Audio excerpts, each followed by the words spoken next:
A paz do Senhor Jesus, amados irmãos da Igreja Missionária Nação Eleita.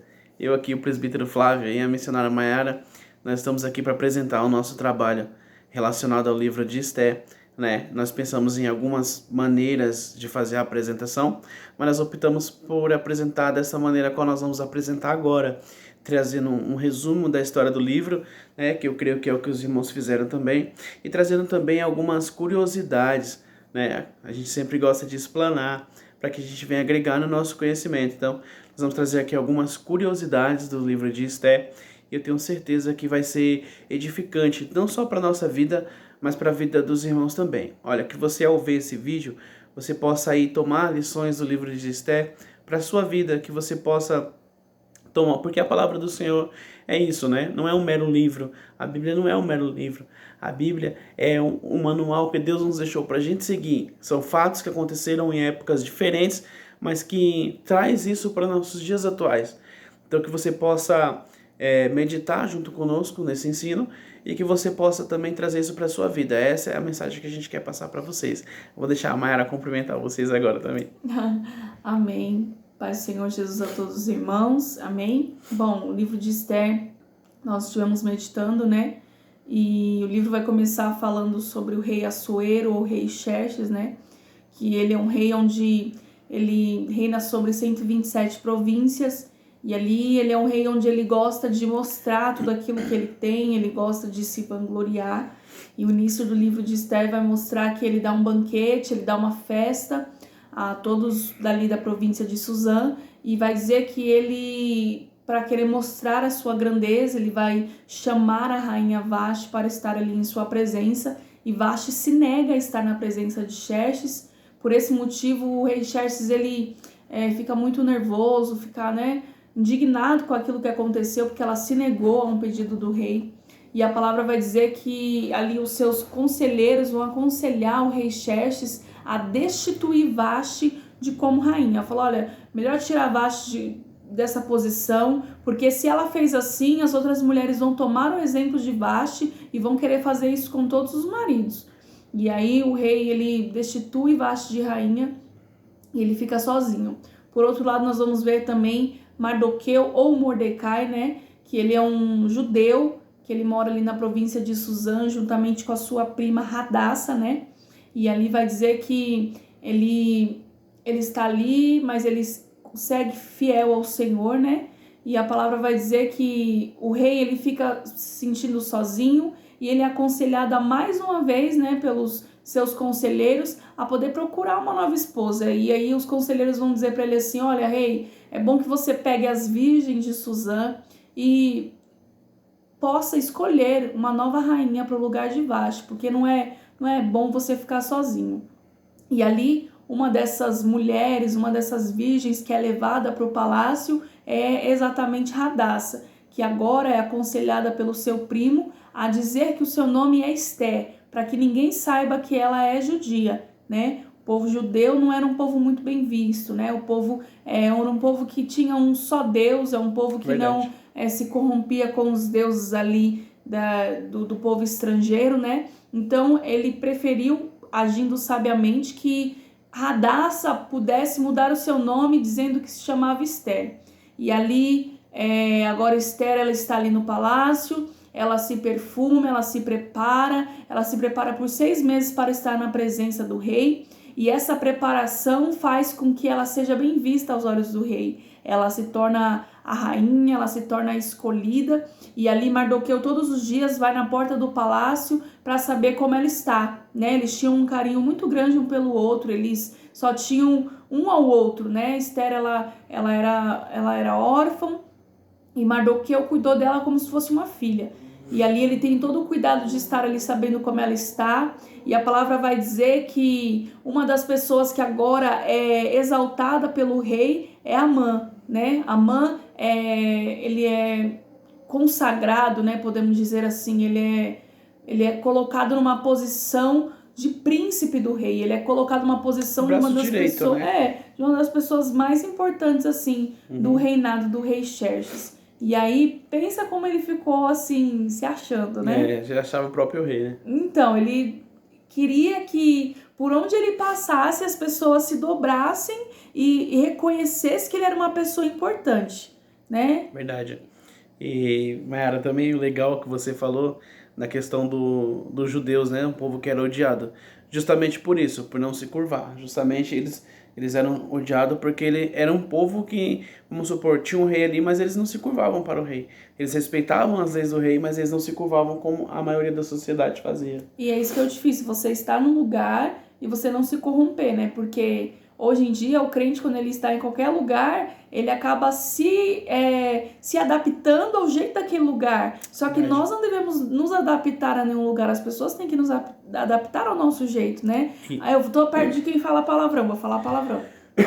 Verdade, é desse jeito. E eles não eram assim, né? Não, eles não se curvavam. E essa questão de querer se curvar, você pode prestar atenção. Quando o rei, aqueles reis querem que o povo se curve de qualquer jeito, querem que o adorem como Deus de qualquer jeito, isso já é uma essência de Satanás. Porque Satanás é assim, ele quer que a gente se prostre, né? Por isso que vem as dificuldades, vem aquelas coisas que a gente não suporta. Ele quer ver a gente prostrado, de cabeça baixa, se curvando perante ele. E isso é exatamente o contrário do que a gente deve fazer. Você pode ver que quando ele vai tentar a Jesus, a primeira coisa que ele fala é o quê? Olha, tudo isso aqui eu posso te dar, né? Se prostrares e me adorares. Então o que ele quer? Quer que se prostre perante ele. Porque quando a pessoa quer que se prostre, para ela é como se ela quer se colocar na posição de rei. Não sei se vocês já conseguiram pegar aí a metáfora que eu estou falando para os irmãos. É a mesma coisa de Satanás. Ele quer que a gente se prostre, quer que a gente o adore, porque isso nós fazemos para Deus. E ele quer o lugar de Deus. Ele queria ser Deus. Ele queria ser como Deus, né? E justamente foi essa essência que ficou nos reis das antiguidades e muitos até hoje, né? Querem que o povo se prostre, querem que o povo o adore, mas o único que merece a nossa adoração, o único que merece que a gente se prostre é o nosso Deus Todo-Poderoso. Aleluia. Amém. E Mordecai, ele não se curvava, ele não se prostrava. Amã chegava onde ele estava, o povo se dobrava, o povo ali, nossa, é uma pessoa muito importante, ali a gente tem que ter reverência. E Mordecai não, Mordecai ele ficava normalmente do jeito que ele estava. E isso, irmãos, foi causando ira. Foi causando ira em Amã. Foi causando ira. As pessoas iam lá e contavam, olha, Amã, tem um judeu aí que ele não se curva. Tem um judeu aí que ele não se prostra. Tem um carinha aí que ele tá se achando melhor que você. E, irmão, a pior coisa é fofoca. É não verdade. Quando é engraçado que assim, você pode ser homem ou mulher de Deus o quanto for. Se alguém vier pra você falar assim, olha, fulano falou isso de você. Na hora, você já começa, já sobe uma ira, meu Deus, por que fez isso? Por que falou isso? Eu vou lá. Não. Então, assim, você vê que a fofoca é realmente algo maligno, né? Verdade. Talvez a Amã não tivesse nem percebido que Mardoqueu não se prostrava, mas de tantas pessoas ficarem levando, olha, tem um judeu, olha, tá assim, tá daquele jeito. Você vê que começou a subir uma ira tão grande em Amã que ele desejou até a morte de Mardoqueu. A palavra vai dizer que ele chega diante do rei Xerxes e pede para fazer uma forca. Olha, eu vou fazer uma forca. E ele faz uma forca preparando a morte de Mardoqueu. É muito interessante isso, né? E você vê como é legal a questão de o povo, como você falou da fofoca, ver o que Mordecai ou Mardoqueu estava fazendo. Porque aquele cara é diferente.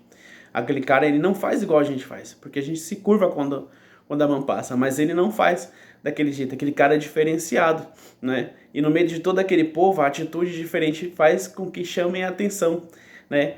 E eu me lembrei aqui agora, nessa gente falando, eu lembrei da palavra de que nós somos luz do mundo. E é justamente isso. Por que somos luz do mundo? Porque somos enxergados. Quando nós fazemos qualquer coisa, nós somos enxergados, né? Então, por isso que você vê muito crente sendo apontado, você vê muito cristão sofrendo perseguições, né? A Mayra até comentou aqui da questão do palavrão, né? Você vê se um ímpio ele falar um palavrão, passa despercebido aos olhos de qualquer pessoa, né? Até do cristão às vezes. Mas se o cristão falar um palavrão, vai ser uma notícia, vai ser uma manchete e vão atacar, vão condenar. Por quê? Porque você é luz. Quando você é luz, automaticamente você é enxergado.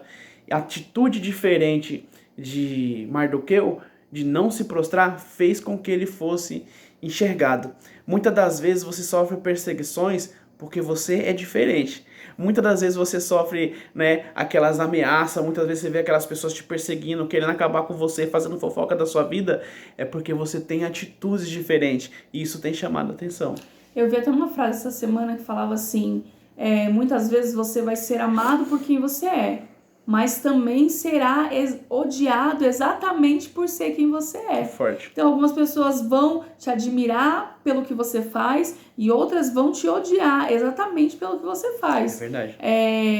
Então a gente tem que saber que a perseguição, que as lutas, que o levante de Satanás, ele vai acontecer nas nossas vidas. Certeza. Mas não é por isso que nós vamos nos curvar. Irmãos, a palavra vai dizer que Amã achava ruim, Amã estava planejando matar Mardoqueu, Amã estava construindo a forca para Mardoqueu, e não é por isso que Mardoqueu se prostrou. Mardoqueu não falou assim, não, tá bom, agora eu vou te adorar. Poxa, se eu não me prostrar, ele vai me matar. Poxa, se eu não mentir, eu vou ser mandado embora. Poxa, se eu não fizer isso, eu não vou ser aceito. Não, eu tenho uma essência, eu tenho um jeito, eu tenho uma característica, eu tenho uma identidade, e eu não vou mudar a minha identidade com medo de ninguém. Eu não vou mudar quem eu sou para agradar ninguém. Então ele exatamente conseguiu ali estar nos planos do Senhor, obedecendo a palavra de Deus, né? Obedecendo aquilo que o Senhor queria para ele. Ele não se prostrou diante de Amã.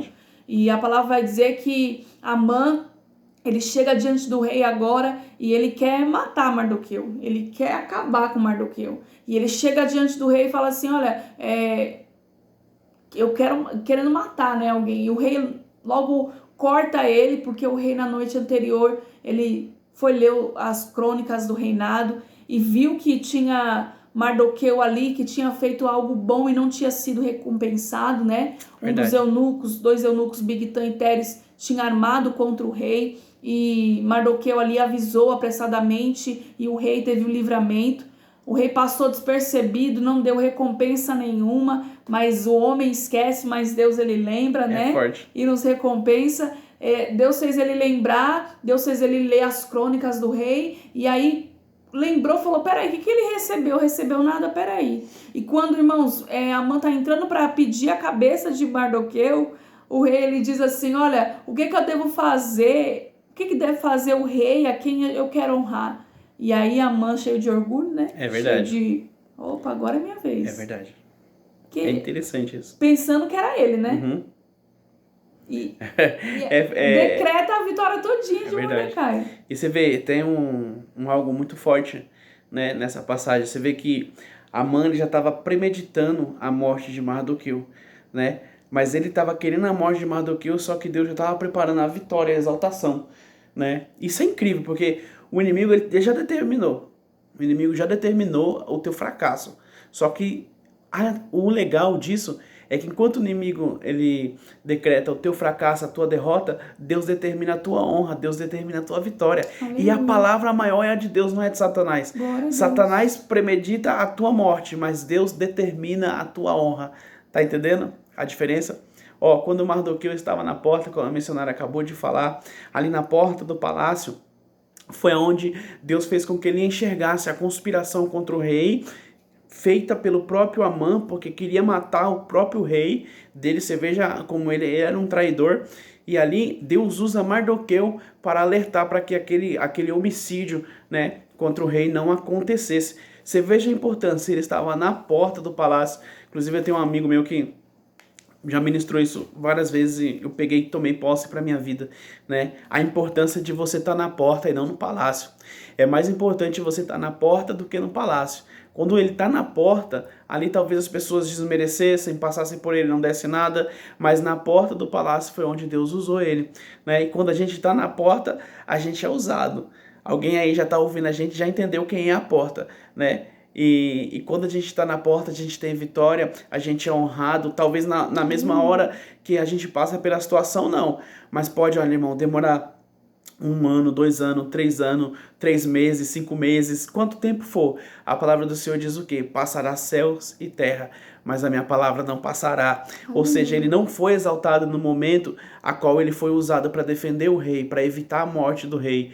Mas lá na frente, Deus fez o rei lembrar e pegar e ler aquelas crônicas e entender que alguém lá atrás fez um feito bom, mas foi injustiçado. Demorou, mas Deus agiu na vida de Mardoqueu. Porque às vezes a gente quer ser visto pelo homem. Às vezes a gente quer a recompensa do homem, sabe?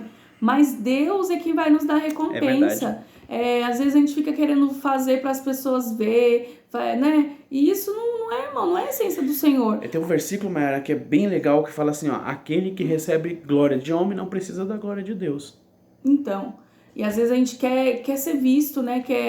Por exemplo, poxa, não me agradeceu, poxa, eu fiz tudo isso e a pessoa não falou nada, mas a pessoa não viu, a pessoa não falou nada, a pessoa não agradeceu, a pessoa foi ingrata, talvez você tenha feito muito, a pessoa te retribuiu de uma forma totalmente que você não merecia, mas a recompensa ela vem do céu, não é isso que a gente fala, que a gente vai receber galardão? Se a gente receber galardão dos homens, como o presbítero Flávio falou, a gente não vai receber galardão de Deus, né? E é isso que é bacana a gente servir ao Senhor, exatamente por isso, sabe? De esperar no Senhor. Porque, irmãos, pelo homem às vezes a gente passa desapercebido, sim. Pelo homem, às vezes ele não reconhece o que você vai fazer, não reconhece as coisas boas que você vai fazer, mas do Senhor não passa. É verdade. Toda recompensa é o que a palavra diz em Gálatas 6, que tudo aquilo que o homem semear, certamente colherá. Com certeza. Se você semear para a sua carne, colherá da sua carne. Se você colherá do Espírito, né, plantar do Espírito, vai colher do Espírito. Então, se você está plantando coisas boas, você vai colher coisas boas. Se você está plantando coisas ruins, você vai colher coisas ruins. Não é que Deus é injusto, não, porque, irmão, ninguém planta arroz e colhe abóbora. Aquilo que você planta, você colhe, né? As pessoas às vezes ficam... Eu até estava conversando hoje com o Flávio, falei assim, olha, eu estava numa situação, uma conversa de alguma situação, falei, olha, às vezes até para você ajudar alguém, você tem que ter direção do Senhor para isso, porque às vezes, irmão, é a própria mão de Deus ali, e Deus está falando para você, não faz, não toca, porque é a minha mão. Às vezes a pessoa tá colhendo o que ela plantou, e você tá aí querendo colocar a mão para fazer aquilo que Deus não tá mandando.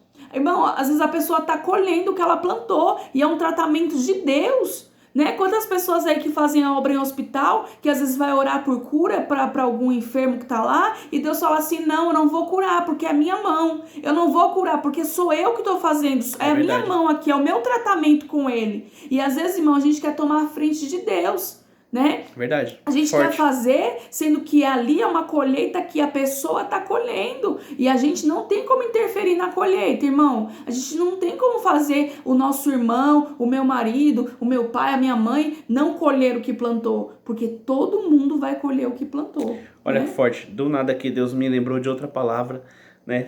Vai acabar fugindo um pouco do contexto do estudo. A gente vai fazer um estudo e começa a pregar, né? Meu Deus do céu. Perdoa a gente aí. Pra coisa não ficar boa, a gente faz de novo. Mas, ó, Deus me levou na palavra de que aqueles 2 discípulos estavam indo para o templo, né? Pedro e João. E eles encontram, a Mayara falando que Deus me tocou. Eles encontram aquele aleijado, aquele homem que estava ali com aquela enfermidade, né? E pedem uma ajuda para eles. E eles vai dizer assim o seguinte, olha, eu não tenho ouro nem prata, mas aquilo que tenho, isso vos dou, né? Aí o que me chamou a atenção é o quê? Que Pedro e João estavam na mesma concordância, tá entendendo? Tem que estar na mesma concordância. Você imagina se João tira o dinheiro do bolso e dá o dinheiro para aquele homem naquele momento. O milagre não ia acontecer. Toma R$1 né? aqui. Não, toma, eu tenho R$1 aqui. Calma aí, Pedro. Você também tá demais, hein? Ó, tô com o dinheiro aqui. Eu vou ajudar o camarada. Mas não, era um trabalhar de Deus. Foi tanto trabalhar de Deus que nem o aleijado entendeu. Continuou sentado depois que Pedro falou. Pedro, cheio do Espírito Santo, pega ele pela mão e levanta. Falou, o que eu tenho eu vou te dar, em nome de Jesus. Se levanta e anda. E os tornozelos dele ali, né? Ele se endireita e o milagre acontece. Mas pra gente adiantar, né? Pra não ficar tão extenso, pega esse detalhe. É melhor estar na porta do que no palácio, tá? Na porta é com Cristo, no palácio é com manjares, idolatria. Fica na porta, porque Deus vai te usar na porta. Aleluia. Amém? Continue, Mayara, em nome de Jesus.